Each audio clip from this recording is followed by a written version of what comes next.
अरे खोबई बनी, अरे खोबई बनी, अरे सुवाठी वाला लडुआ खोबई बनी, सुवाठी वाला लडुआ खोबई बनी।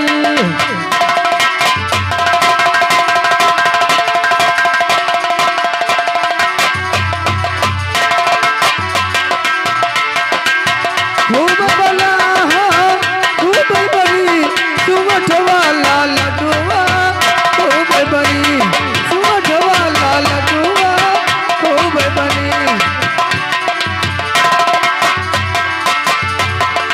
खोबई बनी, अरे खोबई बनी हो सुवठ वाला खोबई बनी, सुवठ वाला लडुआ खोबई बनी।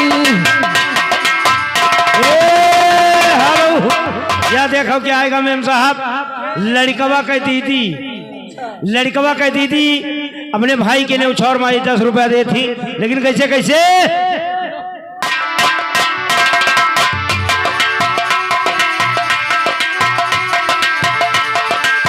खब निकला गई सुमठ वाला लडुआ, खब निकला गई सुमठ वाला लडुआ।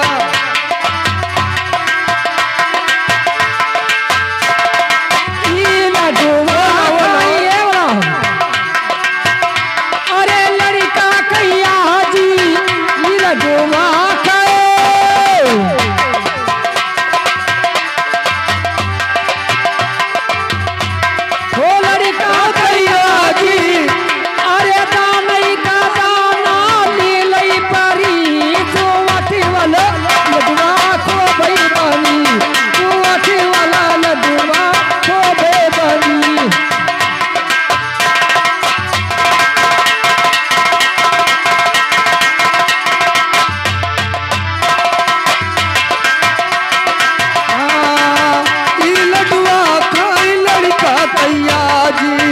लड़का गया जी हो या जी।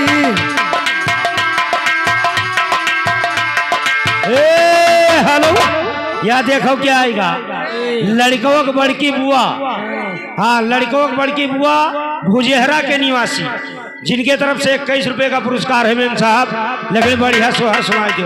अरे या देखो लड़कों की मौसिया आएगी, लड़कों की मौसिया महाराजगंज के निवासी, ये 21 रुपया देते हैं मेम साहब, लेकिन सोहर का कहीं नहीं, मोरे पिछुअरवा बढ़ैया बढ़ैया भैया मितवा हो। लड़को फोफा को दे दी तो कहिए कह दे बहनी। अरे लाल लाल लगे हूँ, अच्छा अरे कटीलो चना